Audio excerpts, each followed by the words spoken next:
Really good night. Really good night for us. Excited. It's been a while. I didn't know whether we were going to be rusty or if we were going to be just high energy coming out because it's been a week. But the kids came out and got up to a fantastic start, and it really propelled us to a win. I was excited. I was excited to get back out here in front of our fans. And they came out and they fed off the energy. Got off to a great start. Things kind of went south a little bit, just from an aspect that we were disjointed. We got in foul trouble. We had three starters who had two fouls in the first half, and so we just really never got into a rhythm. And then we started the second half, and I thought we were a little bit lackluster in our efforts, in our energy. And then we got a couple fouls, and we were never able to bust open the game with the fast break. But nonetheless, it was a learning process. We have kids who are stepping out there now, and are performing and doing very well, becoming very, very confident. Haley Barron's morphing into a very confident shooter. It's still a little frustrating when I can hear two of the best cheerleaders in the building that are probably worth about 38 points between them. But nonetheless, they're helping us. They're helping us. But it was a really good win. Against a good Delaware basketball team who's 5-2 for a reason in our conference, 5-3 now. But it's a really good win, and we were glad to be back home. And I thought a lot of people contributed, in a very positive way.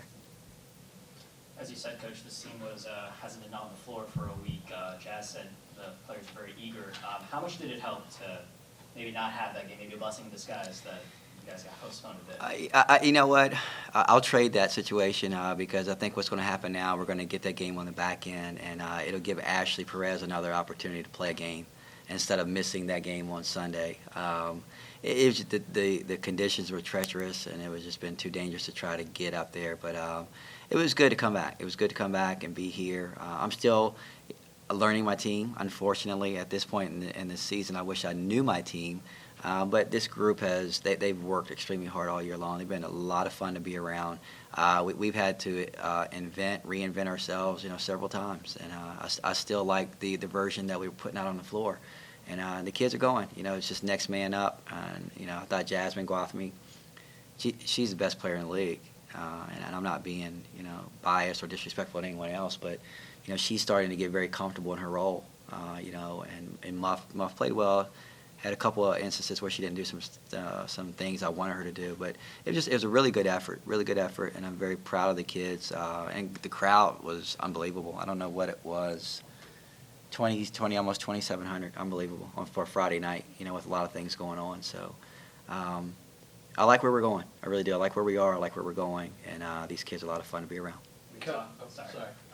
We've talked about Haley Barron trying to find consistency. What has now clicked for her in these past couple games? Honestly, probably opportunity. You look at the last two games, she's 9 for 21. For my math is wrong, 9 for 22. But she's spreading the floor. She's getting an opportunity tonight. She played 36 minutes. And because of the foul trouble situation. But, she's confident. She's becoming a confident player, confident shooter, stepping up and knocking them down, and it's really helping our basketball team. But I think one of the more underrated aspects of her game is that she's a great team defender. You put her on an island one-on-one, okay, she's not as great, but you put her out there with 4 other players and you have a scheme that's going on, she's always where she's supposed to be. And so in some aspects, she's helping us a lot. In that situation. So really good effort by her the last 2 games, and we're going to need every ounce of her production.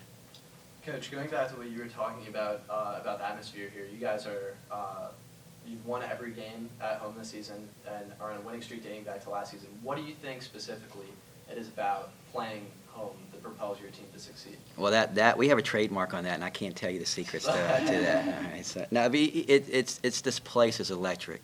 JMU Nation. For me, it was a while ago, but I played here. I played here when it was the Electric Zoo. I played here when it was Lefty Drizel and it was 7,000. It was sold out, just about every night. And I knew what that meant for me. We were going to get, super excited, hyper, and I've experienced that as a coach on this side too, on the men's side. When I switched over to the women's side, I've noticed very quickly that the women work as hard or harder, than men in most cases, and they really deserve, to have that atmosphere, to be able to go out and play in front of it. And I think that what we've done here is we created a brand of basketball that's fun to watch. It's a lot of fun to watch. I tweeted something today. Somebody told me, and it's so funny because I'm like, wait a minute, dude. I'm a women's basketball coach. I don't like to watch women's basketball, and I'm like, well, maybe you're watching the wrong teams, because our team is fun. Our team is fun to watch, and I've been to a lot of men's basketball games where people will say, well, there's no dunks. Well, I've been to a lot of men's games. There are no dunks, no dunks, and the ladies, they play hard. They play hard. They play a really good brand of basketball. It's fun. I've been on both sides, okay, and you probably could pay me enough to switch back over, but it had to be a whole lot.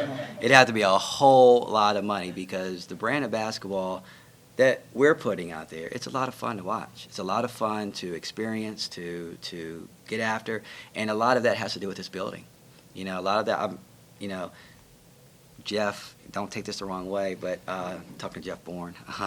But they want that new convo. I have mixed emotions, because we have such great atmosphere. Now, we can take that and transfer it to the new place, and then I'll be fine with it. But the atmosphere here is just unbelievable. And we experience the good and the bad. We've been to BCS programs and wherever, and it cannot compare to this. So when you get to play, you have an opportunity to play in front of a fan base like we have.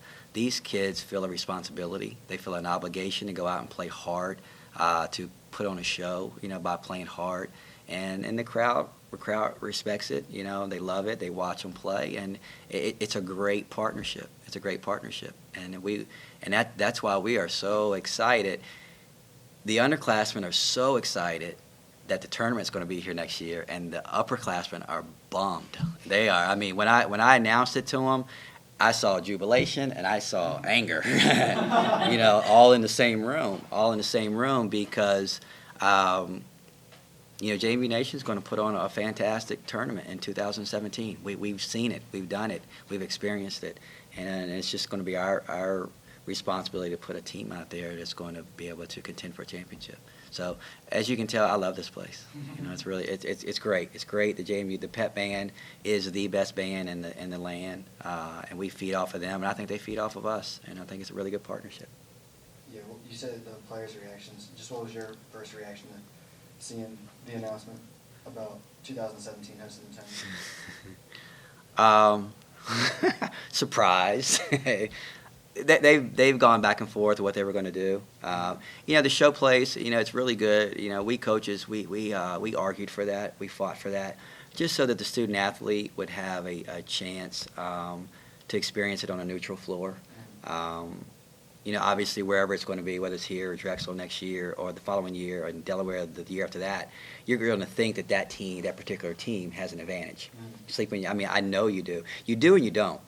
You do because you sleep in your own bed. You're familiar with the rims. You're familiar with everything. There's also a little bit of responsibility that goes, with that makes you a little bit tighter. The 2 years we had it here, I remember calling like 2 early timeouts in the first games. Like, who are you guys? Slow down, just calm down, because they want it so bad. But we have experience from that now. We have experience from that. But we're excited. We're extremely excited. And like I said before, our administration, they put on, it's been the best tournament I've ever been associated with, the one that was here, from an aesthetic standpoint, but also from a functionality standpoint. And the way that they were so thorough when we were here, they kicked us out of our locker room.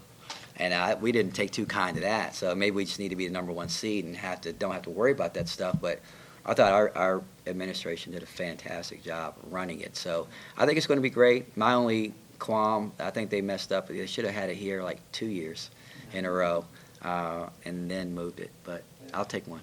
Yeah, back to the game. Muff and Kayla had 2 fouls there early in the second quarter. What was it like to see Dee Dee Griffin had 10 and 7 at half? Her and Jazz kind of take control there in the second quarter. Well, they both did a fantastic job. Jazz is understanding the alpha dog mentality. She's getting comfortable with it, and she's starting to like it. She's starting to like it. She's understanding it, where she's going to get her shots.